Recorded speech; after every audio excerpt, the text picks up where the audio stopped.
Hello family, అందరూ ఎలా ఉన్నారు? నేనైతే చాలా బాగున్నాను. అండ్ ఈరోజు వ్లాగ్ ఏంటంటే మా తమ్ముడికి ఎగ్జామ్స్ అనమాట. చదివేసుకుంటున్నాడు. నేను వెంటనే రెడీ అయ్యి అతను ఎలాగో చదువుతున్నాడు కదా, చాలామంది మన సబ్స్క్రైబర్స్కి ఇన్స్పిరేషన్గా తీసుకుంటారు అని చెప్పి నేనైతే వ్లాగ్ చేయాలని ఫిక్స్ అయిపోయాను. అండ్ నిజంగా చదువుతున్నాడా లేక ఇంట్లో మా మమ్మీ ఉన్నారు కదా ఏంటి డ్రామా చేస్తున్నాడా అని నేను క్లారిటీ తీసుకోవడానికి వ్లాగ్ కూడా చేస్తున్నాను. అండ్ ముందు వ్లాగ్ అయితే చూసారు కదా, హెయిర్ కట్ ప్రాంక్. నా హెయిర్ బాగానే ఉంది ఇప్పుడు. అది జస్ట్ నిజంగా మేము ప్రాంకే చేసాము. చాలామంది కామెంట్స్ కూడా చేశారు స్క్రిప్టెడ్ అది ఇది అని చెప్పి. మేమైతే అది చాలా ఫన్నీ వేలో చేసాము. మేము ఏ వ్లాగ్ చేసినా మిమ్మల్ని ఎంటర్టైన్ చేయడానికే చేస్తున్నాము. And at the same time ఒక మెసేజ్ ఇవ్వడానికే మేము ట్రై చేస్తాము. అండ్ మా ముందు వ్లాగ్స్ ఏవైనా చూడకపోతే మాత్రం ఒక్కసారి ప్రతిదీ వ్లాగ్ చూడండి, ఎక్కడ స్కిప్ చేయకుండా. నేనైతే ఇప్పుడు మీకు ఒక అద్భుతాన్ని చూపిస్తాను, ఎండింగ్ వరకు స్కిప్ చేయకుండా చూడండి. నేను మీకు ఇప్పుడు ఒక అద్భుతాన్ని చూపిస్తాను.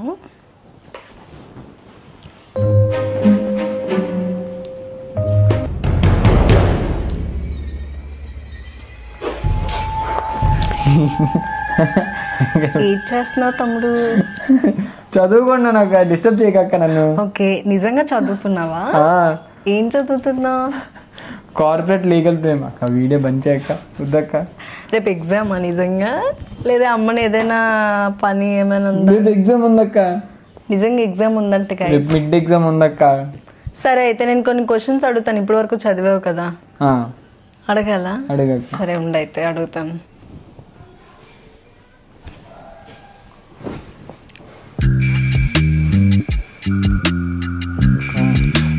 చదువు. నేనేమైనా డిస్టర్బ్ చేశానా నీకు? అసలు నువ్వు నిజంగా చదువుతున్నావా లేదా నాకు చిన్న డౌట్ వచ్చింది. చదువుతున్నాను అక్క, కావాలంటే ఎక్స్ప్లెయిన్ చేస్తాను చూడక్క. నువ్వే చేయక్క, బెటర్, నీకు వచ్చి కదా ఇది. అలా ఏం కాదు కానీ నిజంగా ఎగ్జామ్స్ అయినా అక్క? ఇది మీ ఫ్రెండ్స్కి ఎవరికైనా కాల్ చేయి. వాళ్ళెవరికి తెలియకూడదక్క నేను చదువుతున్నానని. ఏమైంది, వాళ్ళు చదివేస్తారా ఏంటి? వద్దు చెప్పకూడదు. చదవట్లేదు, ఆడుకుందాం రా, గేమ్ ఆడుకుందాం అని చెప్పి నేను చెప్పా. పాస్ అవుతావు అట్లీస్ట్.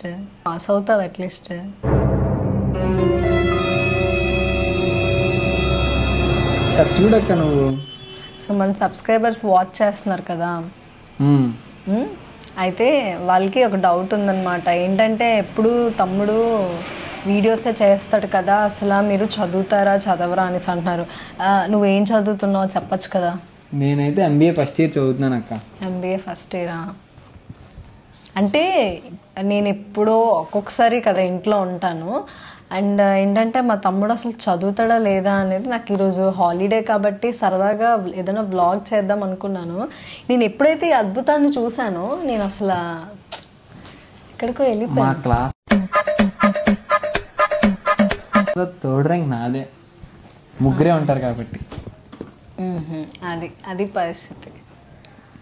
మా తమ్ముడు హ్యాండ్ రైటింగ్ చూపిస్తాను, కనిపిస్తుందో లేదో నాకు తెలీదు. దగ్గర పెడతాను. బేసిక్గా కనిపిస్తుందా లేదో నాకు తెలీదు. ఈ బ్యాక్ సైడ్ అమ్మాయి బొమ్మ బాగుంది కదా అక్క, అందులో అవి కనిపిస్తున్నాయి అక్క నీకు. అక్క ఇవ్వక, నేను చదువుకుంటాను. బాయ్స్ రైటింగ్ ఒకటి, డాక్టర్ రైటింగ్ ఒకటి ఒకలాగే ఉంటది కదా. అంటే ఇప్పుడు దీన్ని డాక్టర్ హ్యాండ్ రైటింగ్ అంటున్నావు అక్క? లే, బాగుంది. అమ్మాయిల హ్యాండ్ రైటింగ్ ఏదైనా బాయ్స్ కన్నా అమ్మాయిల హ్యాండ్ రైటింగ్ చాలా చాలా బాగుంటది. సరే అయితే బయటికి వెళ్దామా? అక్క నువ్వు కావాలనే కదా. రానక్క, నేను చదువుకుంటాను.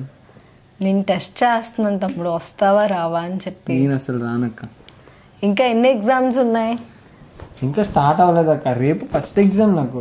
రేపటి నుంచి ఫస్ట్ ఎగ్జామ్ అంటే నార్మల్గా మేము చదువుకున్న టైంలో ఎగ్జామ్స్ ఒక 1 month స్టార్ట్ అవుతున్నాయి అన్న టైంకి ముందు నుంచే కొంచెం అంటే ఎక్కువ మార్క్స్ వచ్చే వాళ్ళు కాకపోయినా బేసిక్గా అట్లీస్ట్ పాస్ అయిన పర్సన్స్ అయినా 1 month బ్యాక్ నుంచే చదువుతారు కదా. మనోడు ఏంటంటే రేపు ఎగ్జామ్ అనగా ఇదొక ఎగ్జామ్ చదువుతున్నాడు. నేను అందుకే బ్లాగ్ తీయడానికి రీజన్ ఏంటంటే చాలామంది బేసిక్గా రేపు ఎగ్జామ్ అనగా ఈరోజు చదువుతారు. ఏదైనా అంటే ఏమంటారు, బ్యాక్ బెంచర్స్, అంతేనా?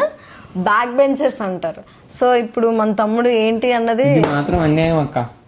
నువ్వు మాత్రం రోజు నాకు ఎక్స్ప్లెయిన్ చేసేదాన్ని ప్రతిసారి ప్రతి ఎగ్జామ్కి. ఇప్పుడు మాత్రం నాకు టైం ఉన్నప్పుడు మాక్సిమం నేను ట్రై చేస్తాను. బట్ దీనికి చాలా డేస్ నుంచి ఏంటంటే క్రికెట్ ఆడడానికి వెళ్ళిపోవడం అండ్ మాకు కూడా ఈ వీడియోస్ తీయడం ఇదే అయిపోతుంది. నేను అసలు ఎక్స్పెక్ట్ చేయలేదు. అంటే ఎగ్జామ్స్ అని నాకు మొన్నే చెప్పాడు, బట్ ఎప్పుడో నైట్ అవుట్ చేసి చదువుతాడు. సో నేను ఇంకా రెడీ అయ్యి మంచిగా బయటికి వెళ్ళి బీచ్కి తిరుగుతాం కదా అని చెప్పి చూస్తే ఈ అద్భుతాన్ని చూశాను. లిటరల్లీ నిజంగా వ్లాగ్ అయితే చెయ్యాలి అని నేను అనుకున్నాను. సో అంటే మనోడు రేపు ఎగ్జామ్స్ కదా, ఇప్పుడు బుక్స్ అన్ని రోబోలాగా అనమాట.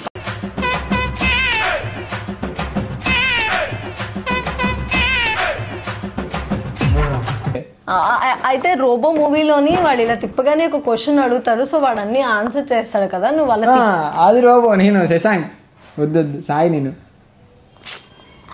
ఏంటో నాకు అసలు ఈరోజు బయట వర్షం ఏమైనా పడిపోయే ఛాన్సెస్ ఎక్కువ ఉన్నాయని ఇందాకలే న్యూస్లో చూస్తే ఏంటి ఇలా అనుకున్నాను. బట్ ఇది చూడగానే నిజంగా షాకింగ్గా అనిపించింది గైస్. అంటే నేను చదివితే ప్రళయం వస్తుందక్క. ప్రళయం అని ఏం కాదు. అండ్ మన సబ్స్క్రైబర్స్కి ఇప్పుడు నేను ఒక టాస్క్ ఇస్తున్నాను. ఏంటంటే నువ్వు పాస్ అవుతావా ఫెయిల్ అవుతావా అన్నది నాకు ఒక క్లారిటీ కావాలి.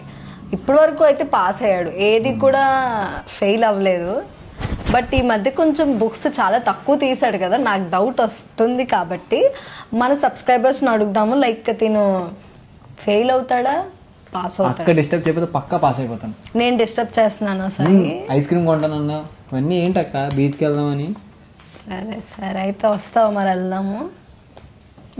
రాను అక్క, ప్లీజ్ నన్ను వదిలే అక్క. అక్క నువ్వు వదిలే రావు కదా బీచ్కి. అసలు రానక్క. ఈసారిగా నువ్వు ఫెయిల్ అయ్యావు అనుకో, నీకు ఎలా ఉంటుంది తెలుసు ఇంట్లో. ఈ ఫ్యూచర్ తలుచుకుంటేనే బాధ అనిపిస్తుంది. చీపురు కట్ట. ఇప్పుడు MBA కదా, అయి నీ గోల్ ఏంటో చెప్పు. ఎలానో మనం స్టడీస్తో పాటు వ్లాగ్ చేస్తున్నాం కదా. మన గోల్ ఏంటంటే ఒక పెద్ద ఇల్లు కట్టాలక్క. అది నీ గోల్, అందుకే చదువుతున్నాం. జాబ్ చేసి మంచిగా ఒక ఇల్లు కట్టాలి. కట్టుకోవాలి. ఓకే. నీ ఇన్స్పిరేషన్ ఎవరు? My sister. దీనికి ఒక ice cream extra. Ice cream కోసం చెప్పాడు. అయితే ఇప్పుడు బీచ్కి వెళ్దాం అన్నావు కదక్క, నా అయిపోయినట్లు ఉంది. ఇంకొక పర్వాలేదు, చదివితే మంచిదే. చదివి ఇంకా ఎన్ని బుక్స్ పెట్టుకున్నావు? ఇదేంటి? Research methodology for management, financial management, operations management. ఇవన్నీ ఒకసారే చదువుతావా? సింపుల్. ఓహో, నాకైతే తిని ఇలా చూస్తుంటే రోబో ఉంటాడు కదా, ఇలా గుర్తొస్తుంది రోబో. వన్ డే బ్యాటింగ్ అక్క మా అందరివి. సో నేనేం చెప్పాలనుకుంటున్నానంటే, ఎప్పుడైనా సరే అంటే మేము ఒకప్పుడు తెలియక ఎగ్జామ్స్ రేపే కదా ఈరోజు చదివేసుకోవచ్చు ఏముంది అనుకుంటాం. కానీ ఒక సిచ్యువేషన్లో మనం ఇంకా బాగా చదువుంటే ఇంకా మంచి పొజిషన్లో ఉండే వాళ్ళమేమో నాకు అనిపిస్తూ ఉంటుంది. కాబట్టి నువ్వు ఈసారి నుంచి నెక్స్ట్ టైం ఎగ్జామ్స్ రేపు అనగా చదవకు. 1 month బిఫోర్గా చదువుతాను, లేకపోతే 1 day బిఫోర్గా చదువుకుంటాను. నా సబ్స్క్రైబర్స్లో ఎవరైనా స్టూడెంట్స్ కానీ ఎవరున్నా సరే రేపు ఎగ్జామ్స్ అనగా ఈరోజు చదవద్దు.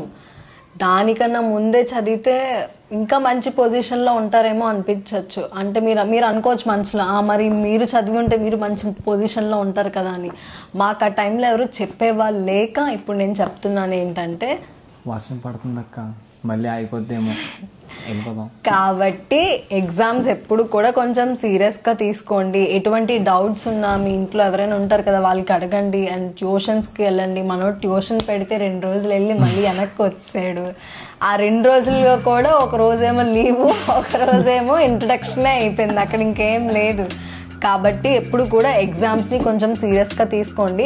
అండ్ నాకైతే ఫైనల్గా మిమ్మల్ని ఒక క్వశ్చన్ అడుగుతాను, అది కామెంట్ సెక్షన్లో కామెంట్ చేయండి. ఏంటంటే, సాయి ఇప్పుడు ఎగ్జామ్స్ చదువుతున్నాడు కదా, తన పర్సంటేజ్ ఎంత వస్తుందో ఒకసారి క్లియర్గా కామెంట్ చేయండి. ఒకవేళ మీరు చెప్పింది రైట్ అంటే మాత్రం మీకు సర్ప్రైజ్గా మేము నెక్స్ట్ బ్లాగ్లో మీకు సంబంధించింది ఏదైనా మేము బ్లాగ్ ట్రై చేస్తాము. అండ్ పాసా ఫెయిలా లేదంటే తన పర్సంటేజ్ అట్లీస్ట్ తన పర్సంటేజ్ గెస్ చేయండి. లేదు అది గెస్ చేయలేము అనుకుంటే అట్లీస్ట్ పాస్ అవుతాడా ఫెయిల్ అవుతాడా అన్నదైనా మాకు కామెంట్ చేయండి. ఫెయిల్ మాత్రం కష్టం. ఇప్పటి వరకు అయితే నిజంగా తను ఎప్పుడు ఫెయిల్ అవ్వలేదు. నాకేంటంటే ఎగ్జామ్స్ ముందు చదివితేనే ఇంత మంచి పర్సంటేజ్ తెచ్చుకుంటున్నాడు కదా, సో కొంచెం ముందే చదువు ఉంటే. మళ్ళీ ఇంకోసారి చెప్పక్క. రెడీ మళ్ళీ రికార్డ్ చేయండి. చెప్పు మర్చిపోయాను. సో అది మ్యాటర్ అనమాట. ఈరోజు మేము బయటకు వెళ్ళి మంచిగా ఎంజాయ్ చేసి బయట బీచ్ వ్లాగ్ కూడా చేద్దాం అనుకున్నాం, కానీ సాయికి ఎగ్జామ్స్ కాబట్టి కొంచెం బయటకు తగ్గించి. ఇందాక నేను చదువుతున్నాను కదా, ఇప్పుడు వెళ్దామా? అవసరం లేదు, చదువుకో ఈ బుక్స్ అన్ని. కాబట్టి మీరు కూడా మంచిగా ఎగ్జామ్స్, నాకు తెలిసి ఇప్పుడు MBA వాళ్ళందరికీ ఆల్ ది బెస్ట్. మంచిగా ఎగ్జామ్స్ చదువుకోండి. అండ్ ఎగ్జామ్ హాల్లో స్లిప్పులు పెట్టడం అవేం చెయ్యొద్దు. పొరపాటున మా తమ్ముడు ఎగ్జామ్కి నేను ఇన్విజిలేషన్గా వెళ్ళుంటే మా తమ్ముడు పరిస్థితి ఏంటంటే ఫెయిల్ చేయించేస్తాను నేనైతే. అక్క ఎవరైనా పాస్ చేయిస్తాను అంటారు అక్క. సో గైజ్, మా ముందు వ్లాగ్స్ అయితే మాత్రం చూడండి. మేము ఏ వ్లాగ్ చేసినా, ఏ కంటెంట్ చేసినా ఒక మెసేజ్ ఇవ్వడానికే మేము ట్రై చేస్తాము. అండ్ చాలామంది కామెంట్స్, బ్యాడ్ కామెంట్స్ కానీ నెగిటివిటీ కొంచెం ఎక్కువ అవుతుంది. దానికోసం మేము సపరేట్గా వ్లాగ్ ఒకటి చేయాలి అని అనుకుంటున్నాము, అది తర్వాత మాట్లాడతాను. బట్ ఇప్పుడైతే మాత్రం మా తమ్ముడిని ఇంకా డిస్టర్బ్ చేయాలి అనుకోలేదు, చదువుకుంటున్నాడు కదా. యాక్చువల్గా నేను తీయకూడదు అనుకున్నాను, బట్ ఈ అద్భుతాన్ని మీరు కూడా చూడాలి. అమ్మో, ఈ అబ్బాయిలో ఈ కళ కూడా ఉన్నదా అని మీరు కూడా కొంచెం ఇన్స్పైర్గా తీసుకొని కొంచెం చదువుతూ ఉండండి. అప్పుడప్పుడు ఇలా తుప్పు పట్టిన బుక్స్ కొంచెం మీరు కూడా ఇంట్లో ఓపెన్ చేస్తూ ఉండండి. కొత్త బుక్స్ అక్క. అదే అర్థమవుతుంది. నేను జాయిన్ అయ్యి 1 year అవుతుంది. బుక్స్ చూడండి ఎంత నీట్గా క్లియర్గా ఉన్నాయో. అది మనోడు టాలెంట్ అక్క. నా పొరుగు మొత్తం తీసేస్తున్నావు అక్క నువ్వు. సో చెప్పాను కదా, కామెంట్ చేయండి. పాస్ అవుతున్నాడా ఫెయిల్ అవుతున్నాడా తన పర్సంటేజ్ అయితే మీరు నాకు కామెంట్ చేయండి. కామెంట్ కరెక్ట్గా చేసిన వాళ్ళకి ష్యూర్గా వాళ్ళ కోసం స్పెషల్గా ఒక వ్లాగ్ అయితే మేము చేస్తాము. So guys, thank you so much for watching. తిన్నైతే మనం ఇంకా డిస్టర్బ్ చేయదు. బాగా చదువుకో. All the best. బాగా రాయాలి ఎగ్జామ్స్ మాత్రం. ఏదైనా తేడా వస్తే మాత్రం జాగ్రత్త. అమ్మతో మరి నేనేం చేయలేను. Okay, bye guys. బాయ్ చెప్పు సబ్స్క్రైబర్స్. Bye guys. బాయ్.